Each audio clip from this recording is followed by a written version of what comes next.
So out of two 4x8 sheets of foam, this is what I have left from building this hull that is still possibly any use.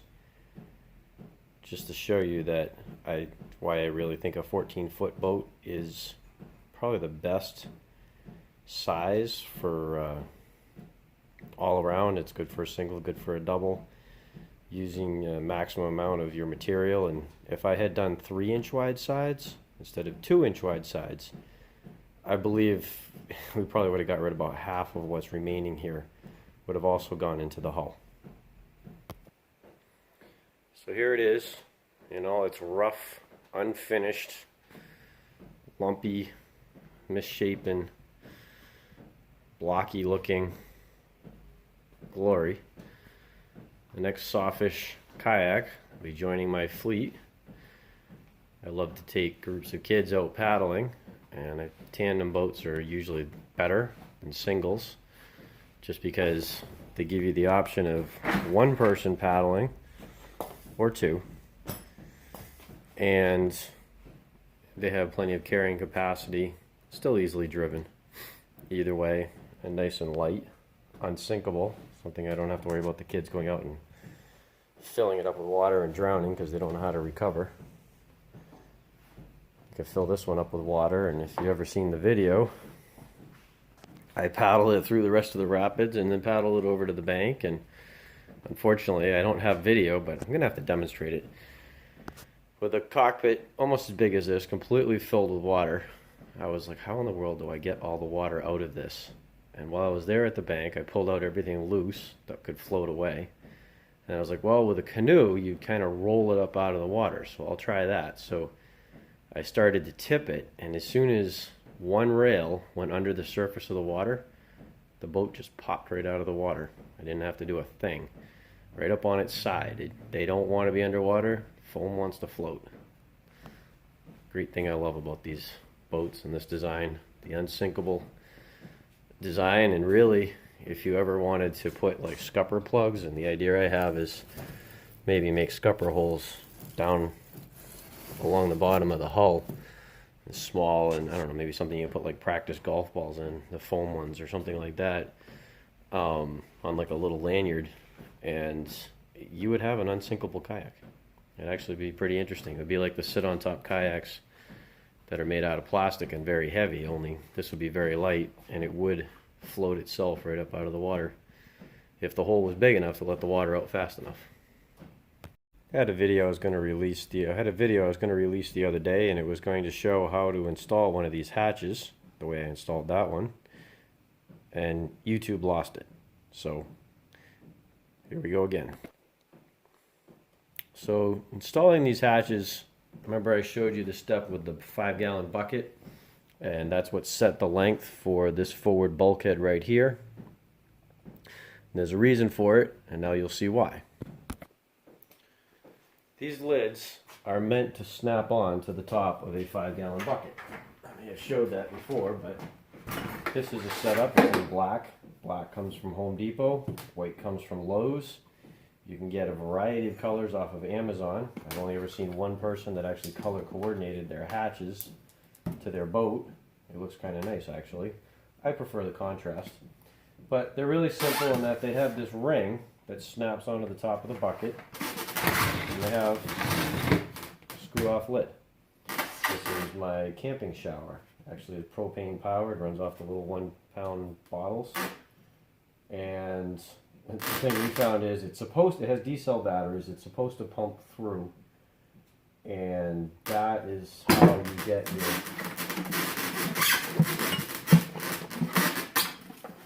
your hot water. It has a coil, there's a burner. Pretty neat setup. I'll show it to you some other time. The problem is, depending on the height of the shower head, the water temperature comes out wrong, too hot usually, because it slows it down. So what I found is actually just drop it back in the bucket, get the bucket up to a temperature that feels nice to stick your whole hand or foot into, shut the burner off, and then shower out of the bucket. Works great that way. But anyways, getting off the point. The point is these Gama seal lids. Now, can't usually, there's a nice sticker on here that says Gama seal lid, and they show different things how they work. The reason I use them is we use these instead of dry bags for when we go camping or whatever. And the whole thing that's nice is this hatch is great for just everyday use of a kayak. It's nice and large. You can fit backpacks. I usually use the stern compartment for like a lunch or water bottle, things that I want to be able to get to. With reaching behind you over the seat, it's actually pretty easy to do. The bow one, most people can't reach past their toes. It's a lot easier to, I put my keys in my wallet in that one, usually inside of some sort of like a Ziploc bag or a little peanut butter jar or something like that. Just so I know they're there, they're not going to get lost, no one's going to walk off with them if the boat rolls. They'll still be there when I get back after I recover everything. Stern one is better for things you're going to reach while you're out on the water. Nice insulated compartment. We've used these as coolers to bring things home before that were frozen, and they stayed frozen. If you think about it, it's a 2-inch cooler. This is the only weak spot to the whole thing, and it's on top. Or the other way around if you're putting it on a roof. So these unscrew, they're easy to get to. You're never going to find a hatch this size at a marine store for what this costs. These are like, I don't know, $7, $8 with tax maybe. I buy them in New Hampshire, so there's no sales tax. You go to like West Marine, you're going to pay easily $70, maybe more, for something in the same size, and it probably won't have such easy threads to engage, disengage. And that seal right there is what makes the difference. That little rubber ring, that right there is what seals the hatch. The trick is, as I said, we use these for dry bags. We have gear in them. Take it, drop it in like that, and unless you turn the kayak upside down and shake it, it's not going to go anywhere. It is stuck in there pretty securely. It's going to sit down in. You still have room to put stuff under it and around it. And when you get to your campsite, you take your bucket out, there's your camping seat, or a table, or whatever you need. The ring won't come with it, because it'll be glued into the kayak. But for me, it's a really awesome setup, and I've even shown some of my kayaks earlier on. I had the idea of doing more camping than I've ever actually done. And I had the idea of a row of these, so I could put multiple buckets in. It looked cool, but it wasn't really useful. I prefer an open cockpit like I show here. But that's the Gama seal lid. Now I'm going to show you how I install it. So if you remember, I snapped this chalk line right down the middle of the cockpit there. And the whole point of that is so I can know the center line of the boat. And that lays things up, you know, symmetrically, how you can measure from one side to the other, make sure it's all set. Well, with the hatch, you want to do something similar, and that you want to take your straight edge, as you can see right here on my foredeck, the bow deck here, and be able to sight right down that and along that chalk line and draw a straight line across the top of your bow deck that lines up with that line there, sighting straight down from the end of the ruler, like you can see right there. Now I'll show you the other way that I help know that it's straight. So I lined up the square there so that I could see on both ends that it was in line with it. And then coming around and looking at this, you can see that, yeah, I think that's pretty close. And this is not a super precise thing. It's just if your hatch is cockeyed or crooked, it doesn't look good. You know how that is. So then take your something to mark a center line. I'm going to use pencil in this case because I don't want to leave any scores and foam up on the deck where it's going to be flat. Simply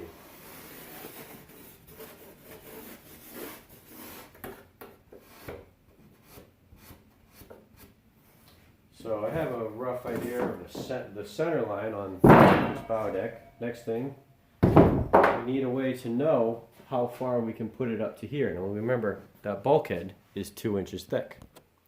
So there is a waste piece from making that bow bulkhead. So I can bring this back, and I'll know that I'm not going to be like cutting into my bulkhead. I'm giving myself a little bit of a cushion there.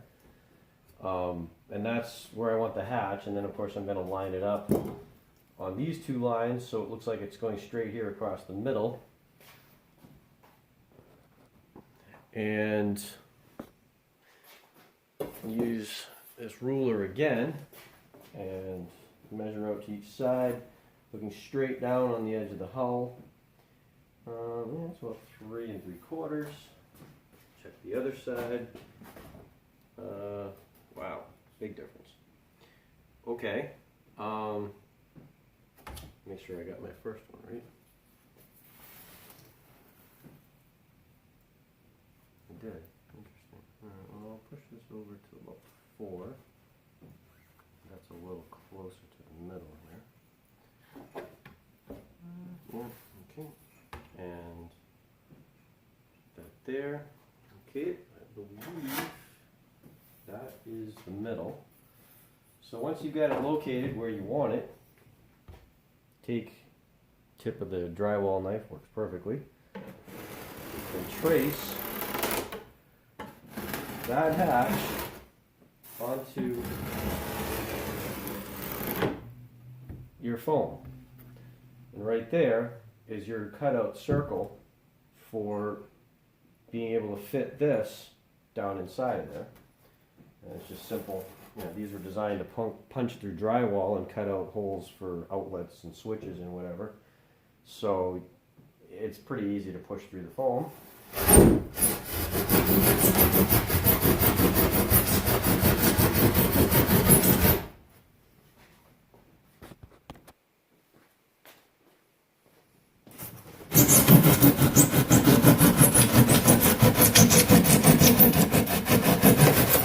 And cut along the dotted line, and there's your deck hatch hole. Take gama seal lid, see how it fits. Now, some adjustment is entirely normal.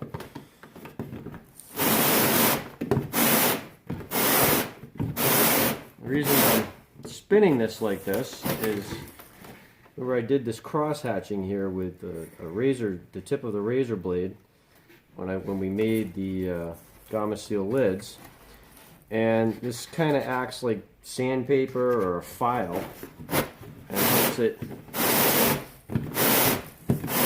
really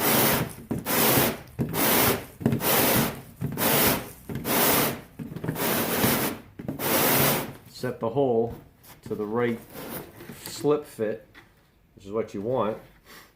And then when you're ready, after you've wrapped the hull, you'll glue this ring in. Don't glue it in before, because cutting the fabric around it is a real pain, and you actually want the fabric to go underneath this lip right here. Now, I wrote to the Gama Seal company and I actually asked them if they could make a wider flange rim here instead of the one for the 5-gallon bucket that actually I cut off the part that came down like this. And they never responded. But it would have been a cool thing, and it would have made it a whole lot easier to get these to attach to hulls, but you know, they have their own reasons, their own product. But right there, now this has actually cut away some of the foam. You can see the areas it's been touching, and it's made the hole so you got a nice, smooth, not too loose, not too tight fit, and got another hatch installed the way I want it to. The Gama Seal lid hatch.